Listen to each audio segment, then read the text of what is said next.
اللہ تعالیٰ یہ خواب کیوں دکھاتا ہے بندوں کو؟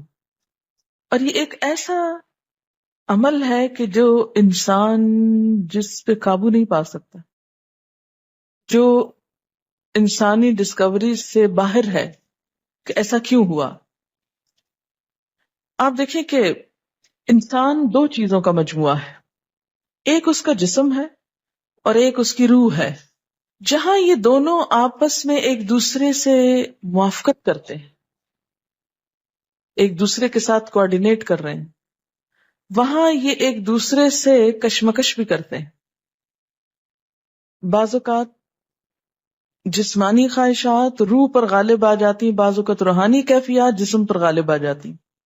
عام طور پر دن میں جب ہم دنیا کے کام کر رہے ہوتے ہیں تو ہمارا جسم ایکٹیو ہوتا ہے، اور اس کا نتیجہ کیا ہوتا ہے کہ روح کی جو کار فرمائیاں وہ ذرا لو ہو جاتی.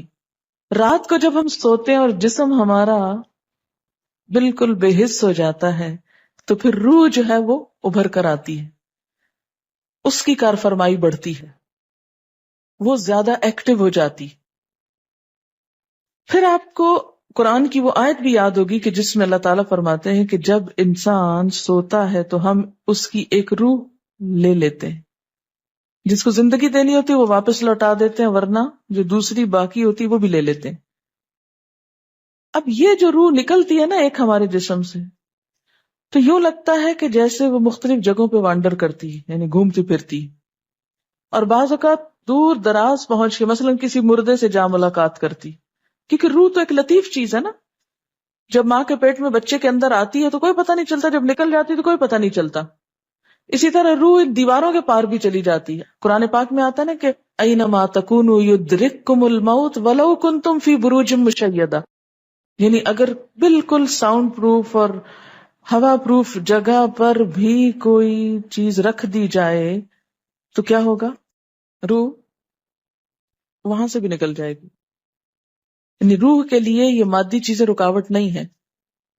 اب آپ دیکھیں جو لوگ مر جاتے ہیں بعض اوقات آپ کی ان سے ملاقات ہوتی اور آپ کو یوں لگتا ہے جیسے آپ ان کو چھو کر آئیں، اور ایسا ممکن ہے کہ وہ جو سوتے وقت ایک روح آپ کی نکلی وہ ٹریول کرتے کرتے اس مقام پہ جا پہنچی جہاں وہ مردہ روح تھی، اور اس نے اس سے جا کر باتیں بھی کی، کچھ میسج بھی لیے، کچھ اور بھی. تو اس سارے کو ہم واضح طور پر نہ جان سکتے ہیں، اس کی حقیقت نہ سمجھ سکتے ہیں، لیکن بعض خوابوں کو انٹرپریٹ کرنے میں یہ چیز آپ کو مدد دے گی کہ ایسا کس طرح پاسبل ہے. آپ اپنے بستر پر لیٹے ہوئے ہیں اور روحانی طور پر آپ خواب میں آپ کہیں اور پہنچے ہوئے.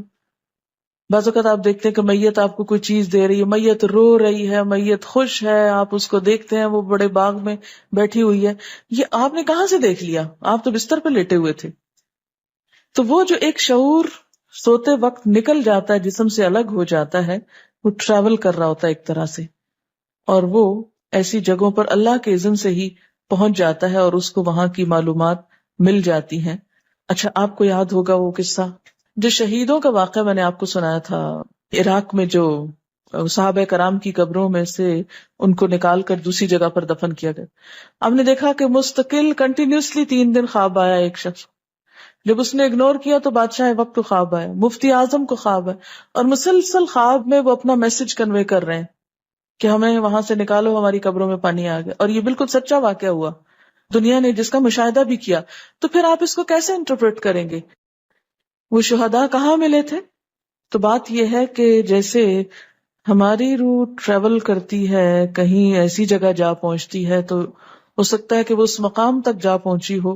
یہ شہیدوں کی روح تو آزاد ہوتی ہے، ان کو اجازت مل گئی ہو کہ وہ ان لوگوں کی روح سے جا ملے، کیونکہ سجین قید خانے میں تو ہوتی ہے نا وہ روح جس کو مجرم روح جو ہوتی، لیکن جو مومن کی روح ہے، خاص طور پہ شہداء کی روح ہے، تو جنت میں کیا کر رہی ہوتی ہے؟ گھوم پھر رہی ہوتی، کھا پی رہی ہوتی. تو یہ بالکل ایک سچ ہے اور حقیقت ہے کہ بسا اوقات انسان خواب میں ایسے لوگوں سے ملاقات کر کے ان کے حالات کو جان لیتا ہے کہ ان پہ کیا گزر رہی. مثلا ان کو عذاب ہو رہا ہے. یہ عام بات ہے نا کہ میت کو جس حال میں دیکھو اسی حال میں ہوتی ہے. یعنی اگر خواب میں دیکھیں کسی نے اپنے والدین کو دیکھا کہ وہ بہت رو رہے ہیں فوت ہونے کے بعد، تو کیا کرنا چاہیے؟ ان کی طرف سے صدقہ دعا کرنی چاہیے. یہ بھی اللہ کی ایک رحمت ہوتی ہے کہ ان کو موقع دے دیا جاتا ہے کہ وہ اپنا میسج کنوے کر دیں ایک طرح سے.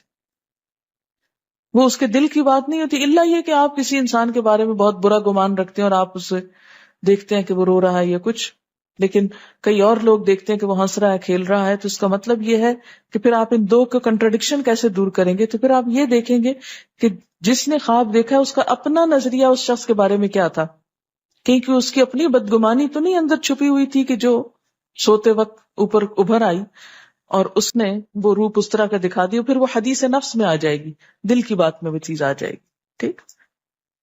تو نبوت کا جیسے انبیاء علیہ السلام کو کچھ غیب کی خبریں دے دی جاتی تھی، اسی طرح عام انسانوں کو خواب کے ذریعے کچھ غیب کی خبریں دے دی جاتی ہیں، لیکن کسی بھی خواب کے سچا ہونے کی آپ کوئی دلیل نہیں رکھتے. ایس سچ واضح بات یہ نہیں کہہ سکتے کہ میں نے جو خواب دیکھا وہ بالکل سچ ہو جائے گا، یہ آپ دعویٰ نہیں کر سکتے. نبوت کا تو دعویٰ کیا جا سکتا ہے، لیکن آپ اپنے خواب کا دعویٰ نہیں کر سکتے کہ میں نے جو دیکھا ہے وہ بالکل سچ دیکھا. ہو سکتا ہے آپ کو شیطان نے ڈرایا ہو سکتا ہے کہ آپ کے اپنے دل کی سوچیں اور خیالات اس میں آ رہے ہوں، اور خصوصاً اس وقت جب دو متضاد آپ کو خبریں ملیں. مثلا ایک شخص آپ کے پاس آتا ہے، وہ کہتا ہے کہ میں نے آپ کے بارے میں بہت اچھا خواب دیکھا.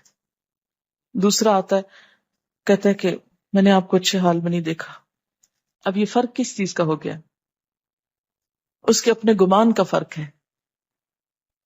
ایک آپ کے بارے میں گمان اچھا رکھتا ہے، وہ آپ کو اچھا دیکھنا چاہتا ہے، لہذا وہ آپ کو اچھا دیکھ رہا ہے. اور دوسرا آپ سے حسد رکھتا ہے اور وہ آپ کو ہر قیمت پہ ختم ہوتے دیکھنا چاہتا ہے. وہ ویسے تو مار نہیں سکتا آپ کو، لہذا خواب میں مار لیتا ہے اور خواب میں آپ کا حال برا دیکھ لیتا ہے. تو وہ خواب دراصل کیا ہوتا ہے؟ اس کی اپنے نفس کی بات ہوتی ہے.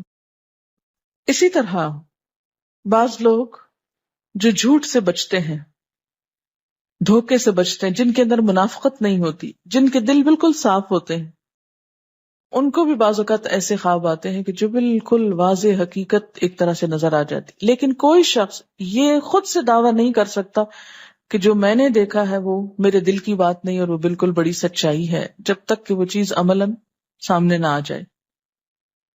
آپ صلی اللہ علیہ وسلم نے فرمایا، اچھا خواب اللہ کی طرف سے ہے اور برا شیطان کی طرف سے. یعنی اگر آپ کسی کو برا دیکھ رہے ہیں یا کسی کی برائی دیکھ رہے ہیں تو وہ دراصل کیا ہے؟ شیطان ہے آپ کے اندر، جو آپ کو اس شخص کے خلاف یا کسی خاص واقعے کے خلاف بھڑکا رہا ہے، اور آپ اپنی تسلی کر لیتے ہیں خواب کے ذریعے. فرمایا پس جب کوئی شخص پسندیدہ خواب دیکھے تو اسے صرف اس شخص سے بیان کرے جس سے محبت اور اعتقاد ہے. یہ میرا مشورہ نہیں، نبی صلی اللہ علیہ وسلم کا ہے آپ سب کے لیے.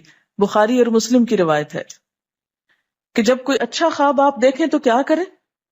اس کو بتائیں جس سے آپ محبت رکھتے ہو، وہ آپ سے بھی رکھتا ہو اور جس پر آپ کا اعتماد ہو.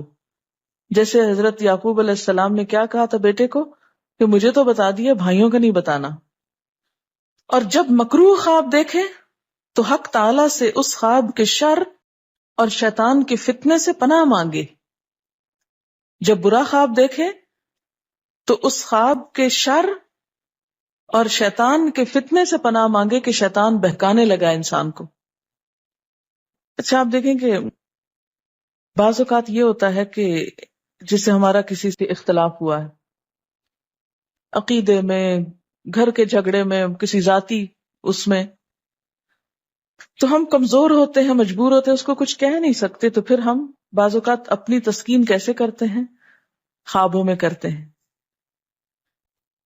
مثلا ایک لڑکا کسی سے شادی کرنا چاہتا ہے اور وہ کر نہیں پاتا، اس کو وہ رشتہ مل نہیں رہا، تو وہ خواب میں دیکھتا ہے کہ اس کی شادی اس سے ہو گئی ہے، اس لڑکی سے. تو بعض خوابوں کی نوعیت بس صرف اتنی ہوتی، اس سے زیادہ اس کی حقیقت نہیں ہوتی. اچھا بعض اوقات جیسے کسی سے ضد ہے، عداوت ہے، دشمنی ہے آپ کی، اب آپ اس کو خواب میں برا دیکھ رہے ہیں، اس کی برائی دیکھ رہے ہیں، تو یہ دراصل کیا ہے؟ شیطان کا شر ہے جو آپ پہ غالب آ گیا ہے.